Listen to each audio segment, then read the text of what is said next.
В социальных сетях появилась непроверенная информация о том, что на берегу реки Бзып строится нефтеперерабатывающий завод. Чтобы узнать о том, что это за объект, наша съемочная группа отправилась на место. Пару дней назад в одном из абхазских телеграм-каналов был опубликован видеоролик, в котором неизвестная девушка, демонстрируя кадры, снятые с квадрокоптера, утверждала, что в Гагарском районе на берегу реки Бзып якобы строится нефтеперерабатывающий завод. Также в материале отмечалось, что экологи не в курсе происходящего. На объекте нас встретил генеральный директор Бзыпского терминала Беслан Блабба. Беслан Блабба рассказал, что это не нефтеперерабатывающий завод, а обычная нефтебаза для хранения больших объемов топлива.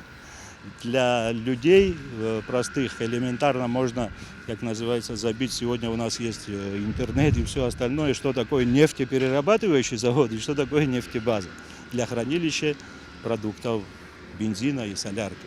Нефтеперерабатывающий завод здесь физически не может состояться. Вот мы сейчас находимся возле офисного здания. Здесь будут сидеть офисные работники. Дальше мы увидим, вот железная дорога заходит. Там у нас хранилище, чтобы всем понятно было, бензина, дизтоплива. Таких нефтебаз по Абхазии немало. Просто масштаб этой нефтебазы больше. К строительству данной базы привлечена международная компания PGM, которая осуществляет технический надзор за качеством работы и соблюдением международных стандартов безопасности и экологичности процесса. Компания хорошо известна в мире и строила подобные объекты более чем в 20 странах Ближнего Востока, Европы и Южной Америки. Экологичная компания, вот представители ее сегодня здесь у нас находятся и контролирующий орган самого PGM. Помимо них еще к нам приезжают периодически по договору российские стандартизирующие компании, которые проверяют ход работ по договору для того, чтобы ни у кого не было сомнений. Вы понимаете, все равно как бы привлекаем иностранцев, но и своих хотим для того, чтобы контролировали ход работ. Ve tankların komple gözetim olarak işleri yapıyoruz. Biz komple bir ekip olarak buradayız. Buradaki yapılan tesis GOST ve dünya standartlarına göre yapılan bir tesistir. Yapmış olduğumuz işte... Мы уже 3 месяца как в Абхазии.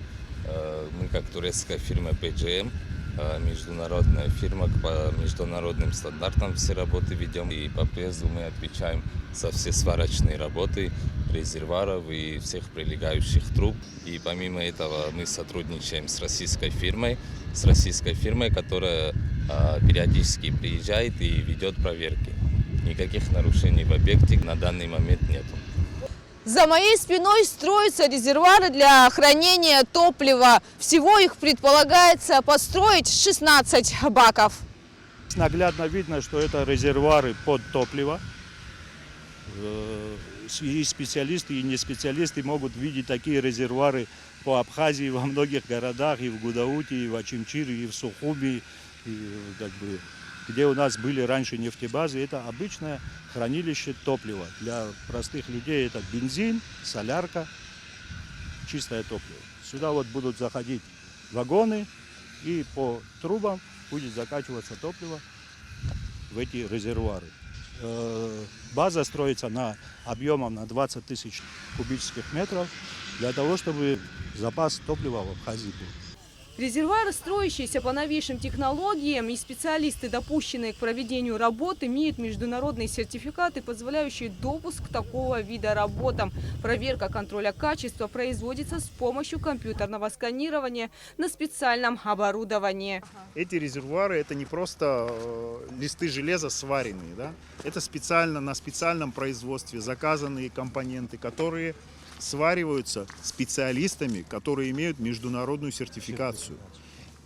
Это сейчас черновая работа, то есть их сейчас собирают, потом приезжают сюда группа специалистов, которые занимаются именно сваркой этих резервуаров по всему миру, тоже из этой компании, из PGM компании. И специальным оборудованием будут сварены эти швы. Также технически они будут проверены специальными аппаратами рентгеноскопии и всем остальным, но это уже технологические какие-то моменты. И после этого только компания, которая осуществляет технический надзор, даст разрешение на ввод их в эксплуатацию. Это к вопросу об их безопасности. Объем хранения на строящейся нефтебазе составит порядка 25 тысяч тонн. По словам Беслана Блабба, это предусмотрено для того, чтобы иметь запасы топлива внутри страны, а также избежать дефицита в сезон резких скачков цен. Когда ты имеешь запас у себя в государстве большого объема топлива, ты как-то можешь мягко лавировать, и чтобы не было таких ситуаций, вот как у нас происходит. Как-то можно сдерживать цены, как-то перерасчет делать. Вы поймите, в разное время года цена на топливо тоже разная. Есть, когда потребность увеличивается цена. Когда у нас есть свой запас, который вот по договору мы, допустим, купили по низкой цене.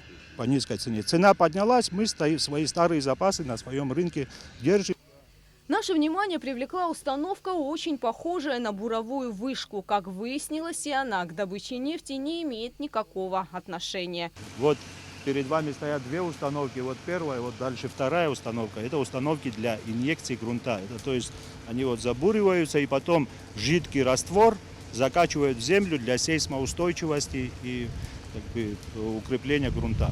Эти установки взяты в аренду в Турции. Оформлен временный ввоз, по окончанию работ они будут отправлены обратно. На всей территории строящейся нефтебазы, а также за ее забором, мы увидели множество полуразрушенных промышленных объектов. По словам строителей, раньше в советское время на этом месте была промзона, а потом образовалась стихийная мусорная свалка и болото. По словам Олега Лакоба, данная нефтебаза будет предназначена не только для нужд компании Апснеойл. Здесь двери открыты будут для всех. Если кто-то захочет хранить здесь свои запасы или приобретать топливо, которое хранится здесь, да, никаких ограничений по этому вопросу не будет. Вот как сказал руководитель предприятия, все, что выгодно компании, все здесь будет осуществляться. На вопрос о масштабности данного проекта Олег Лакоба ответил, что у топливной компании должен быть полный цикл, включающий хранение и реализацию топлива. Это в интересах компании. Потому что все, что не входит в этот цикл, требует затрат. Если мы арендуем нефтебазу, мы, естественно, тратим на это деньги, мы платим за аренду. Это невыгодно с коммерческой точки зрения. В связи с этим было решение принято построить эту нефтебазу. В первую очередь. Во вторую очередь, если здесь будет храниться продукция только компании Апснеойл, я думаю, этого запаса ей хватит на пару лет. Поэтому здесь на общих основаниях могут и приобретать топливо, и хранить топливо любые компании, которым будет интересно. Кроме того, по договоренности с МЧС Гагарского района данный объект будет задействован в обеспечении противопожарной безопасности района. Проектом здесь предусмотрено пожарное депо и спецтехника, которые будут использоваться в случае возникновения пожаров в поселке Бзып и Алахадзе. На территории нефтебазы установлено 3 столба молниезащиты, которые в радиусе 700 метров защищают от ударов молнии, в том числе частные домовладения, расположенные рядом с объектом. Строительство нефтебазы завершат к концу года. Вот как она будет выглядеть.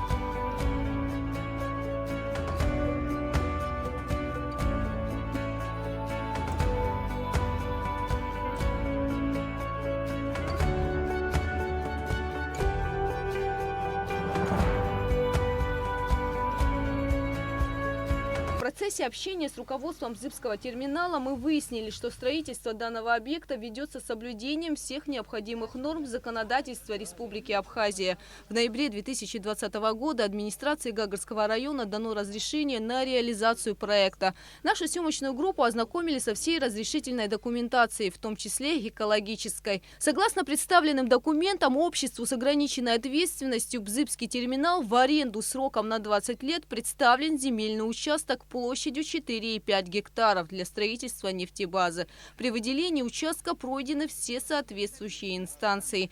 Получено разрешение отдела землепользования и землеустройства администрации Гагарского района, главного архитектора района, комитета по экологии, главы администрации села Бзып, санитарно-эпидемиологической службы и других заинтересованных государственных органов. Сумма частных инвестиций в проект составляет более 2,5 миллиардов рублей. Сюда привлечены только частные инвестиции. Средства из бюджета Республики Абхазия, а также из объема финансовой помощи Российской Федерации при строительстве не используются.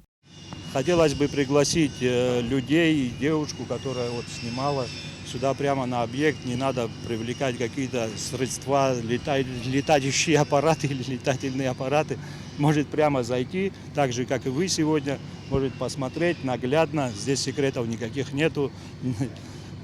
Народ, который уже сюда приходил и видел все, что нам строят, и помогали люди, то же самое.